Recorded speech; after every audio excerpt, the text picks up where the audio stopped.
seu milagre habita na palavra que sai da boca de Deus. Fala para quem está do seu lado: o seu milagre habita na palavra que sai da boca de Deus. Por isso que quando não carregamos palavra, a gente se assusta com a ausência de milagres. Mas todo milagre está sujeito a uma palavra que antecedeu o milagre. Jesus diz: Lázaro, vem para fora, então o milagre de Lázaro acontece. Jesus parte o pão e dá graças, então a multiplicação dos pães acontece. Jesus, ele libera uma palavra sobre o paralítico, levanta e anda, e o paralítico levanta e anda, o milagre acontece. Toma a tua maca. Jesus libera uma palavra sobre um leproso. Jesus libera uma palavra sobre um cego. Bom, guarda isso: todo milagre que você viveu foi antecedido por uma palavra que Deus liberou. Da mesma forma que quando carregamos palavra vivemos milagre, quando estamos vazios de palavra nos tornamos vazios de milagres, porque a palavra libera o sobrenatural de Deus. Quando a palavra sai da boca de Deus, toda a criação ouve e obedece. Quando a palavra é liberada da boca de Deus, tudo que foi criado ouve e se submete. Lázaro não ouviu Jesus chamá-lo, mas a criação ouviu, e tudo voltou a viver a partir de uma palavra de Deus. Os tímpanos estavam mortos, o corpo estava morto, o cérebro não funcionava, já havia cheiro de morte, já estava em estado de decomposição. Mas quando a criação ouviu a voz do Criador, se submeteu, e ela voltou a viver.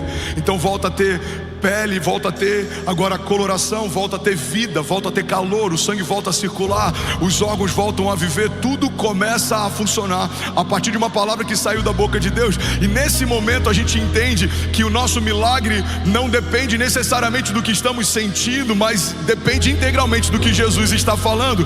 Talvez você está aqui nessa manhã e você vai dizer: mas eu não estou sentindo que esse ano é um ano extraordinário. Não é sobre o teu sentimento, é sobre uma palavra de Deus. Não é sobre o que você está sentindo, é sobre o que Deus está falando. Vamos, alguém comigo aqui? Aleluia. A gente não pode querer viver o sobrenatural se movendo de forma natural.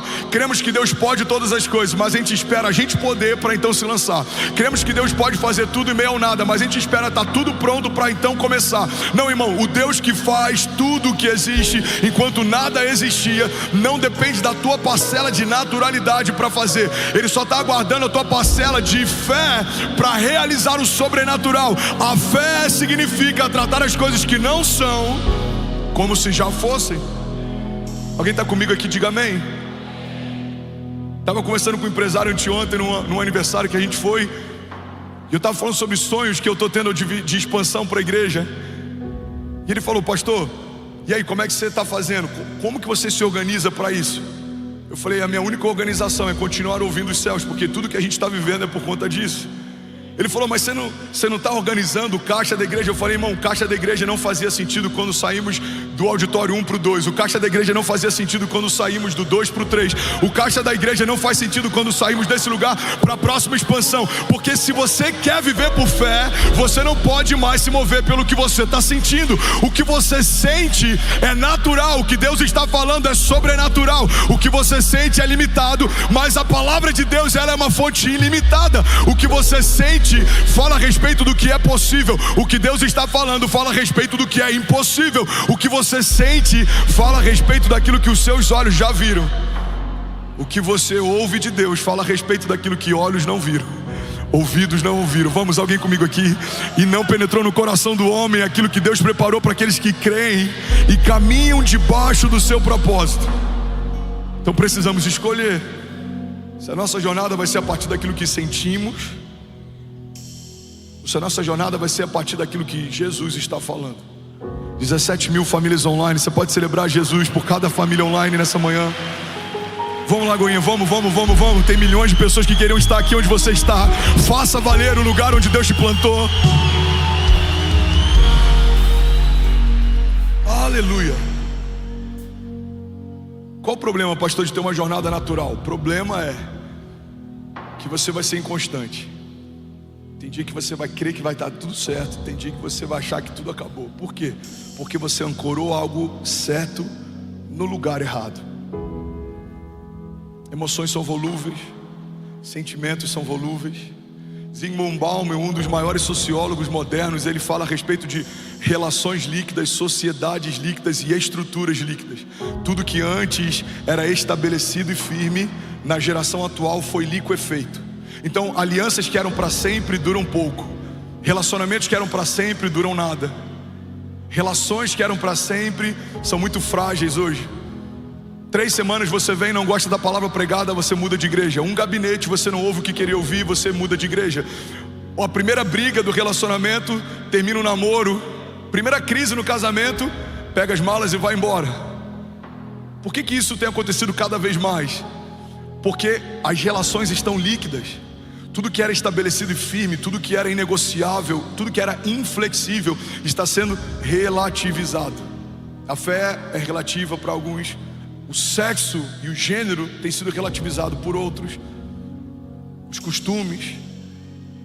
Então, quando tudo é relativo, eu começo a ancorar minha expectativa em coisas que são relativas também.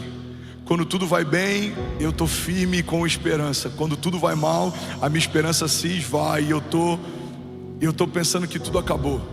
Mas a gente precisa olhar para os heróis da fé, porque eles tiveram uma conduta que fizeram com que o nome deles fosse escrito na Bíblia como uma referência de posicionamento em meio a cenários de crise. Hebreus 11 fala a respeito de homens que enfrentaram o poder da espada e do fogo, homens que foram cercados, afrontados, mas permaneceram firmes. A gente lê os salmos de Davi em meio a cenários de crise. Irmão, Davi não teve uma história em que sempre tudo ia bem. Davi vê o seu filho abusar da sua filha. Davi vê o seu outro filho tirar a vida do próprio irmão. Davi enfrentou perseguições de quem ele mais amou e cobriu. Davi teve que se refugiar em desertos e cavernas com seus valentes. Ele precisou enfrentar momentos de crise. Davi viu o seu ministério e o seu reinado ser manchado por conta de um dia mau em que ele olhou para quem não deveria olhar e ele fez o que não deveria fazer. Mas ainda assim, Davi sempre voltava para esse lugar de refúgio. Um dos salmos mais poderosos, a palavra de Deus diz que o salmista declara: eu elevo os meus olhos aos montes, de onde virá o meu socorro? E ele diz: o meu socorro vem do Senhor que fez os céus e a terra.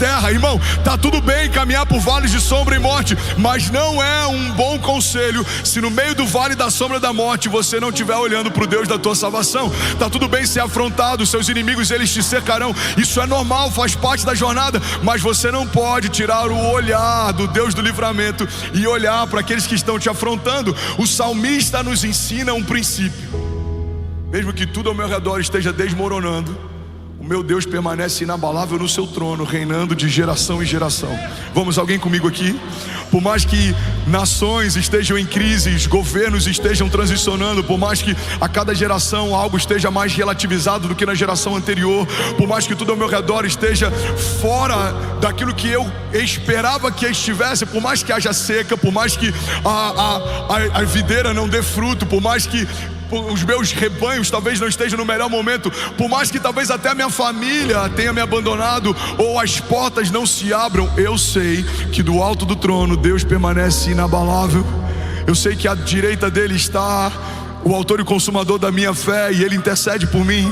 Eu sei que nenhuma palavra que saiu da boca de Deus foi liberada em vão ou sem propósito, elas vão se cumprir. E mesmo que os cenários não sejam favoráveis ao meu redor, Deus constrói cenários para fazer o que ele prometeu que faria. O mesmo Deus que construiu caminhos de milagres e veio andando sobre a tempestade, o mesmo Deus que abriu o mar vermelho para o povo passar e fechou depois que ele passou. Vamos, alguém comigo? O mesmo Deus que dançou como um quarto homem naquela fornalha ardente, o mesmo Deus que trouxe Lázaro de volta à vida quando não havia mais opção de viver, o mesmo Deus que fez tudo que existe enquanto nada existia, é o Deus que vai mudar a minha história, mesmo que as coisas ao meu redor não façam sentido, porque eu não fui chamado por Deus para viver a partir daquilo que eu sinto. Eu fui chamado por Deus para viver a partir daquilo que Ele fala. Tudo bom? Você acabou de assistir uma mensagem aqui do nosso canal. Eu tenho certeza que ela te edificou e que ela vai gerar algo novo em você. E a gente separou mais 2 vídeos. Eu quero deixar essas indicações aqui para você continuar queimando com Jesus. E eu quero muito te fazer um pedido também. Se essa mensagem te edificou, comenta aqui embaixo, segue o canal e me ajuda a compartilhar para que mais pessoas sejam tocadas também. Deus te abençoe.